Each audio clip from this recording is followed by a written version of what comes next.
place un comité constitutionnel qui a fait un travail extrêmement sérieux, approfondi. Le comité a parcouru l'ensemble de notre pays, nos 14 préfectures, a pris les avis des uns et des autres de toutes les couches sociales et ainsi a vu jour la constitution de la Troisième République. Dans le même temps, par le référendum qui a approuvé la constitution, a également élu le président de la République. Ensuite, nous avons entrepris de concrétiser les institutions prévues par la Constitution, à commencer par la plus importante, l'Assemblée nationale. Les élections ont été organisées.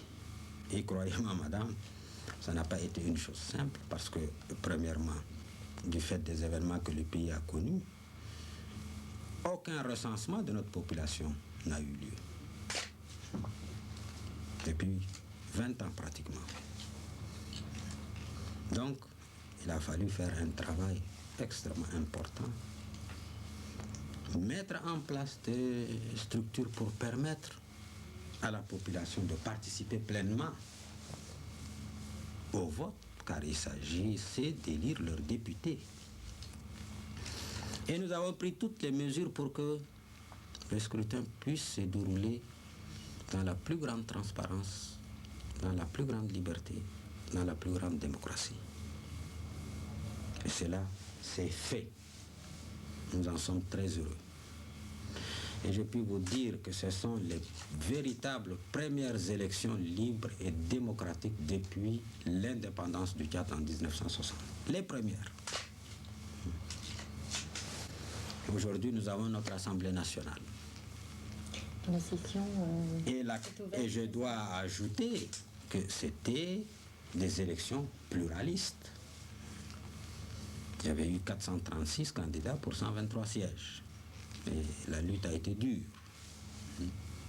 Et aujourd'hui, effectivement, l'Assemblée siège en session budgétaire. Et nous allons continuer, car il faudra mettre les autres institutions en place. La Cour suprême, les conseils économiques et sociaux, et ensuite aller en province, car nous entendons décentraliser l'administration.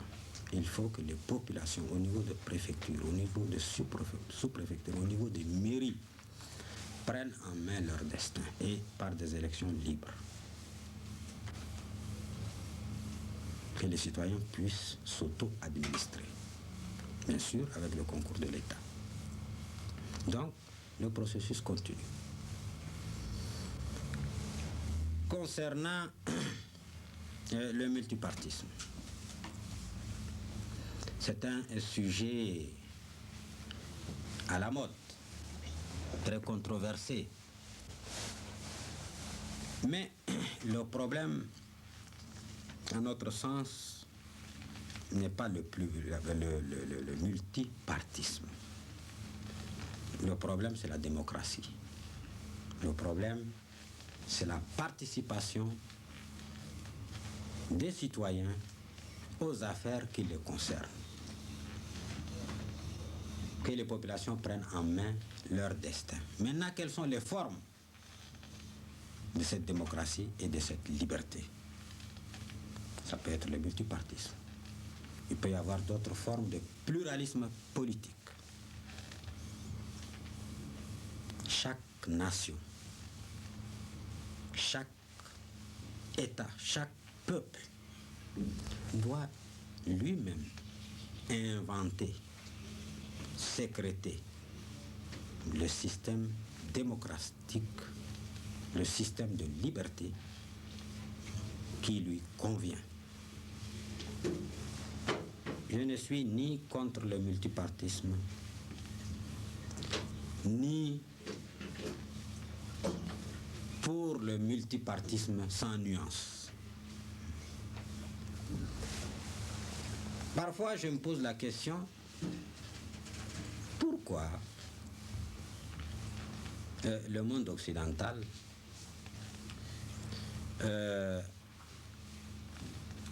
de façon parfois choquante,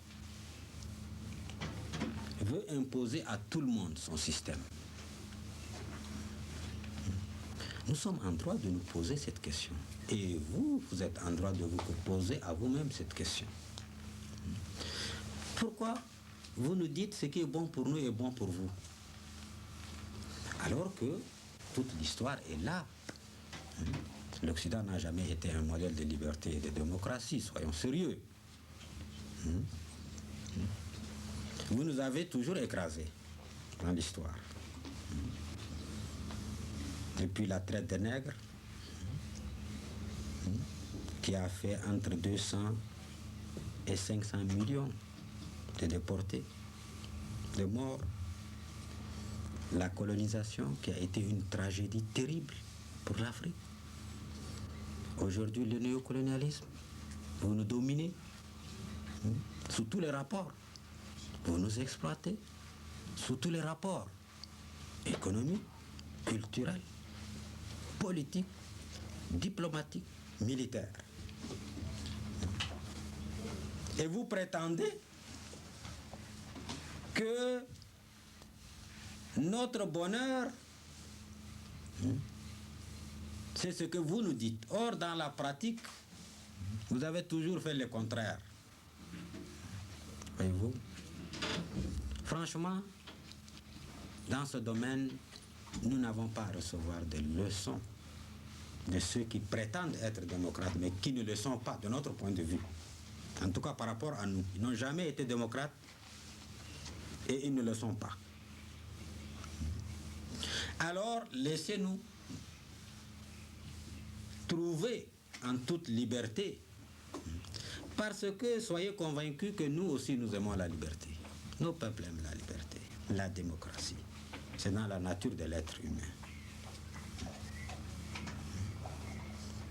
Mais acceptez que nous avons notre histoire, nous avons notre culture, nous avons nos problèmes. Plutôt, aidez-nous, puisque vous avez fait votre bonheur, votre fortune sur notre dos, durant des générations. Et aujourd'hui, au lieu de nous aider, vous faites le contraire. Donc justement, à ce propos, qu'attendez-vous des bailleurs de fonds internationaux et de la France notamment, après la conférence sur les PMA qui s'est tenue à Paris tout dernièrement? Bien. Bonne question, madame. Il s'est tenu énormément de conférences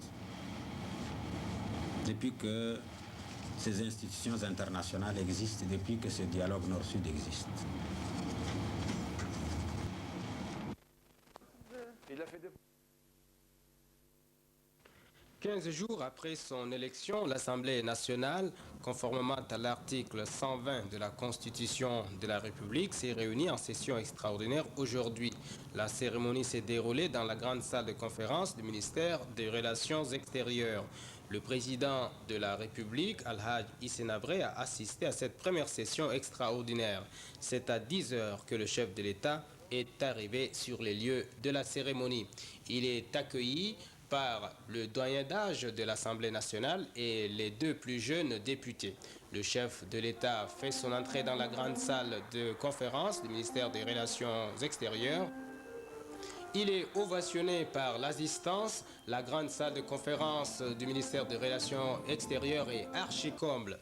Nous donner des institutions démocratiques, créer une vie de droit et de liberté propice à l'éclosion des forces productives, tel est notre grand projet. C'est ce qu'a déclaré le président de la République lors de ses différentes interventions.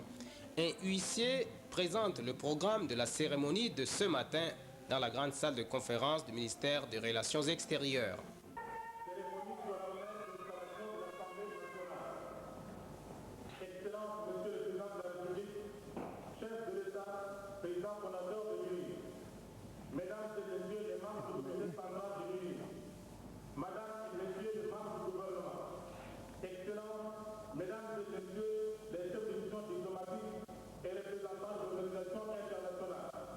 Mesdames et messieurs les députés, honorables invités, mesdames et messieurs,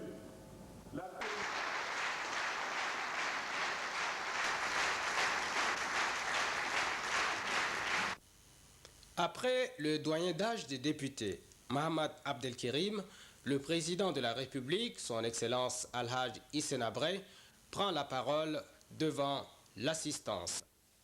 Monsieur le Président, doyen d'âge, Messieurs les ministres, Mesdames et Messieurs les députés, camarades membres du comité central, Excellences, Messieurs les ambassadeurs et représentants des organisations internationales, camarades, Mesdames, Messieurs, ce n'est pas sans une certaine émotion, mais aussi une réelle satisfaction que j'assiste en ce jour à la séance solennelle de la première session de notre Assemblée nationale issue des premières élections libres, pluralistes et démocratiques de toute l'histoire politique de notre pays. Aussi qu'il me soit permis de rendre tout d'abord un hommage mérité à notre peuple, qui vient une seconde fois en l'espace de 8 mois de faire preuve d'une grande maturité politique en élisant librement et de la manière la plus responsable ses représentants au Parlement. Nous pouvons tirer une légitime fierté du déroulement exemplaire de cet exercice démocratique, du sens aigu de responsabilité et du civisme de notre peuple, surtout quand on sait que nombreux sont ceux d'entre nous qui n'ont auparavant jamais approché une urne ou passé par un isoloir.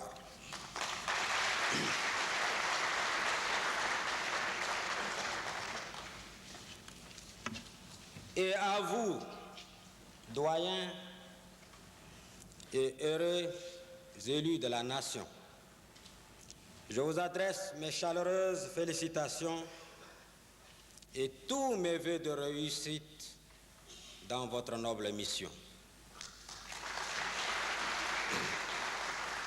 Mes encouragements aussi aux nombreux candidats écartés par le suffrage populaire, mais qui, par leur candidature, ont donné à ce scrutin toute la dimension pluraliste voulue.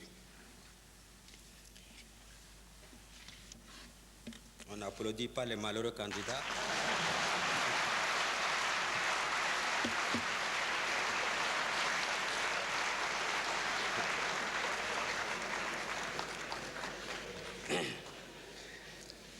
Mesdames et Messieurs les députés, comme vous le savez, l'élection législative exemplaire qui vous a conduit aujourd'hui dans cette salle est une étape marquante d'un processus que nous avons entamé voilà plusieurs années pour restaurer notre pays dans toutes ses dimensions, notamment son accession à un véritable état de droit et de démocratie. Une démarche entreprise bien avant les clameurs véhiculées aujourd'hui par les médias de l'idéologie dominante.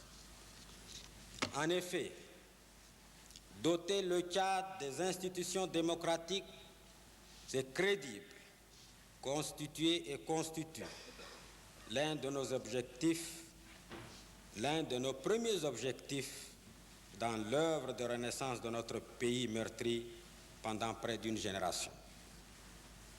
Il nous fallait tout d'abord libérer la grande partie de notre territoire du joug de l'occupation étrangère, un objectif largement atteint grâce à l'intrépidité du bras armé de notre peuple, les forces armées nationales tchadiennes.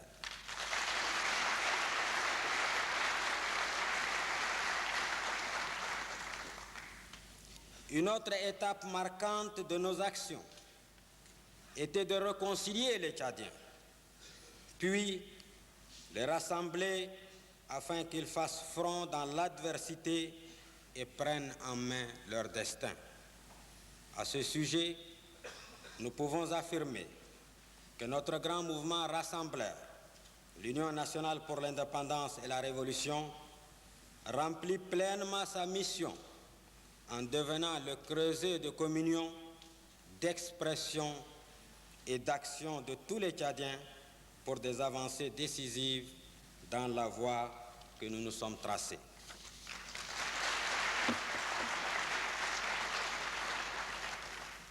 L'une de ces avancées significatives aura été, sans conteste, l'élaboration d'une nouvelle constitution et son adoption à la fin de l'année dernière par voie référendaire, ce en même temps que l'élection du président de la République pour un mandat de 7 ans. Cette nouvelle constitution, œuvre authentique des Tchadiens, adoptée par une large majorité des fils du Tchad, régit aujourd'hui la vie publique du pays.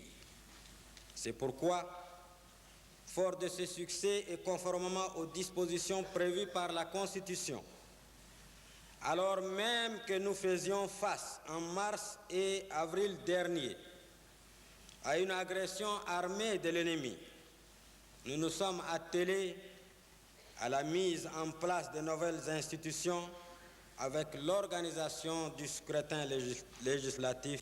Mesdames et Messieurs les députés, tout comme notre nouvelle Constitution ouvre une ère nouvelle dans la vie politique et administrative du pays, votre première législature inaugure une page nouvelle dans l'histoire politique du Tchad, dotée pour la première fois d'une Assemblée nationale démocratiquement élue et représentative qui va être l'un des grands piliers de nos institutions, en l'occurrence le pouvoir législatif, une institution de premier ordre dans la vie de la nation.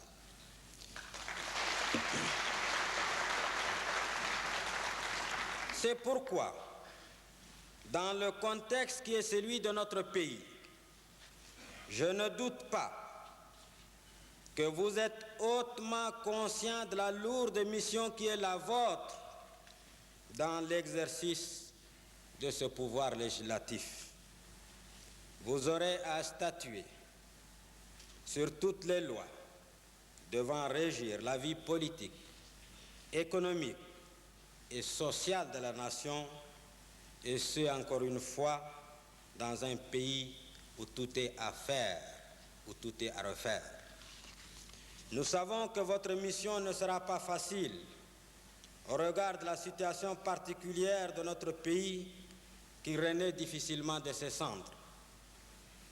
Sans perdre de vue que nous devons continuer à relever les défis extérieurs, notamment faire face à une guerre outrancière qui nous a imposé de façon continue par le régime expansionniste libyen, et au moment où nous parlons, où je parle, l'ennemi s'apprête à lancer sa horde de mercenaires à l'assaut du Tchad dans une énième et vaine tentative de déstabilisation. Par conséquent, vous les représentants de la nation, vous les représentants de la nation, vous devriez aussi et surtout avoir constamment présente à l'esprit cette réalité et des graves menaces qui continuent à peser sur notre indépendance et notre souveraineté chèrement conquise. Par ailleurs, cette situation de guerre se double d'une situation économique difficile malgré les performances réalisées durant ces 8 dernières années dans la voie de la reconstruction nationale et du redressement socio-économique. Toujours est-il que nous sommes résolus à faire de la décennie qui commence celle du véritable développement économique et social du Tchad. Mais vous n'êtes pas sans savoir et peser la grave crise économique internationale qui touche tout particulièrement les pays africains, de surcroît victimes d'un système de relations économiques internationales inique et injuste qui se traduit par un pillage pur et simple de ressources des pays pauvres. Aussi, devant cette situation intolérable, nous croyons fermement que nos États doivent cultiver une totale solidarité face aux forces de domination économique et idéologique. Ceci est indispensable. Ceci est indispensable. Ceci est vital si nous voulons assurer à nos peuples un devenir meilleur auquel ils aspirent légitimement. À cette spoliation de nos ressources, fruit du travail de nos paysans et travailleurs, s'ajoute maintenant une autre volonté dominatrice qu'on croyait éculée, à savoir l'imposition d'un mode de pensée et d'un modèle de société au nom des libertés individuelles et des valeurs dites démocratiques, alors que l'histoire contemporaine est là pour nous rappeler combien ces valeurs ont été bafouées et continuent de l'être par ceux-là même qui en font aujourd'hui un mot d'ordre. Un mot d'ordre, on ne peut plus hypocrite.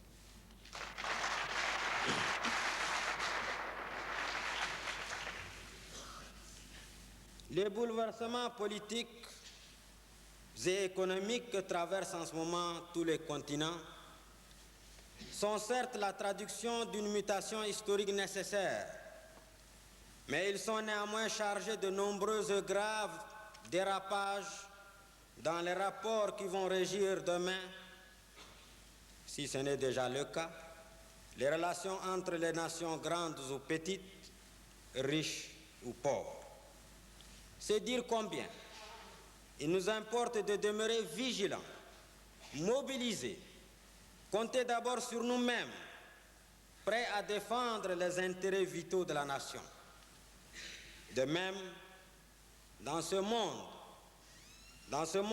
où les requins de toutes catégories n'éprouvent aucun scrupule à croquer les petits poissons, dans ce monde où la force brutale tient lieu de loi, nous devons toujours entretenir et développer au mieux possible nos relations d'amitié et de coopération avec la communauté internationale, avec les pays frères et amis, avec nos partenaires de développement qui, reconnaissons-le, contribuent de beaucoup aux efforts du Tchad pour la sécurité, la paix et le développement.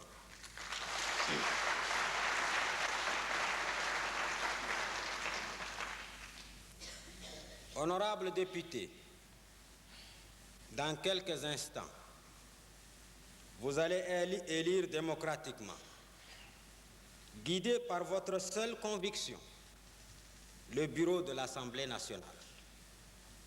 Cet organe important, dont le rôle est, entre autres, la bonne administration et la digne représentation de notre Parlement.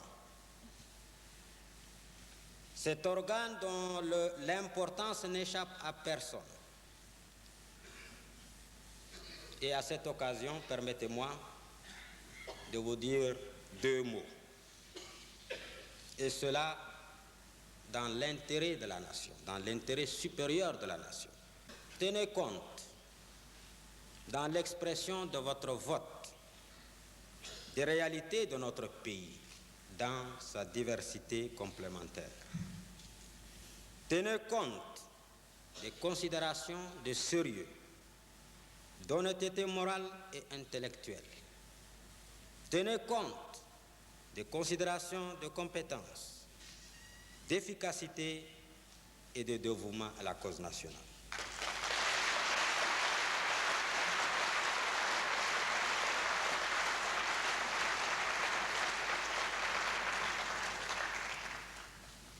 Autrement dit, un bon bureau qui doit faire honneur aux représentants de la nation que vous êtes et faire honneur à l'État.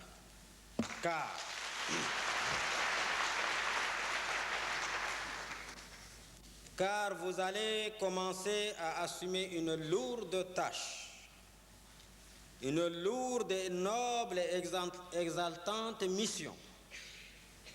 Vos électeurs et aussi tout le pays vous jugeront au résultat de votre travail. Je suis persuadé que vous en êtes conscient et que vous vous efforcerez d'accomplir avec abnégation et patriotisme votre mission nationale et ainsi mériter la confiance placée en vous par notre peuple qui vous a élu député pour une durée de 5 ans.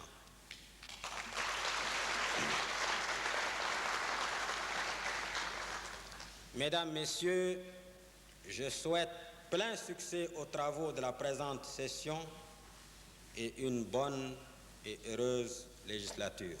Vive le Tchad, vive la République.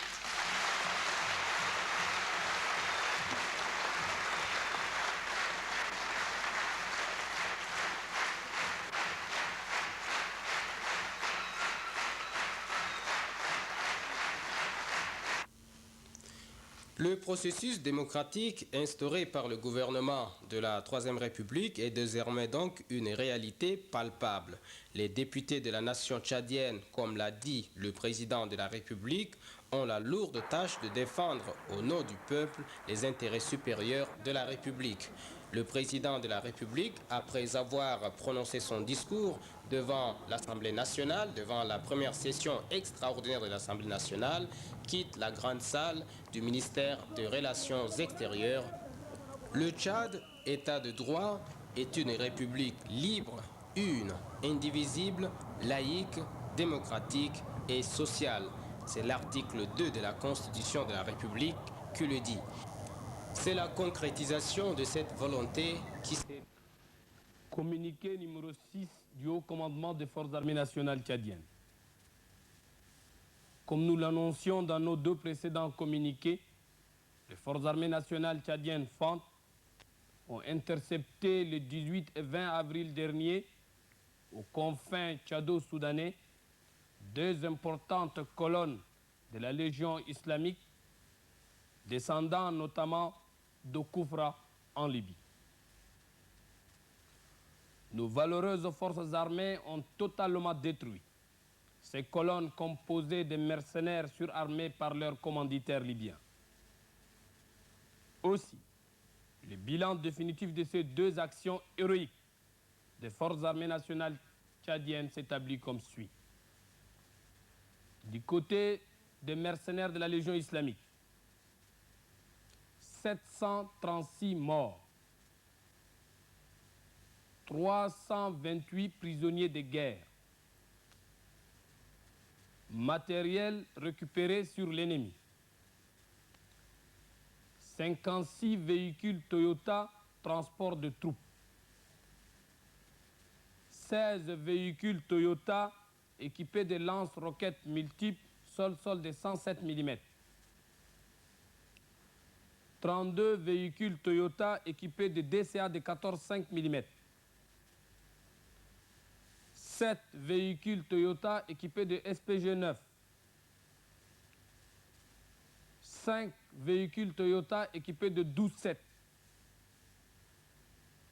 2 véhicules Toyota équipés de radio-émetteurs-récepteurs, 12 JEP coréennes équipées de canons de 106 mm, 7 JEP américaines équipées de SPG-9, 9 camions gros porteurs Mercedes 26-24, 3 camions Majuris 6-6, un camion Unimog Atelier Auto, un porte-char, 2 postes de tir Milan, 16 mortiers de 81 mm, 21 canons de 106 mm, 5 SPG-9, 15 mitrailleuses de 12-7, 8 lance-roquettes multiples de 107 mm, 80 fûts de gasoil, 7 fûts d'huile moteur, un important lot de munitions de tout calibre et de nombreuses armes individuelles. Matériel ennemi détruit. 27 véhicules Toyota équipés de lance-roquettes multiples de 107 mm. 17 véhicules Toyota transport de troupes. 36 véhicules Toyota équipés de 14,5 mm. 18 véhicules Toyota équipés de SPG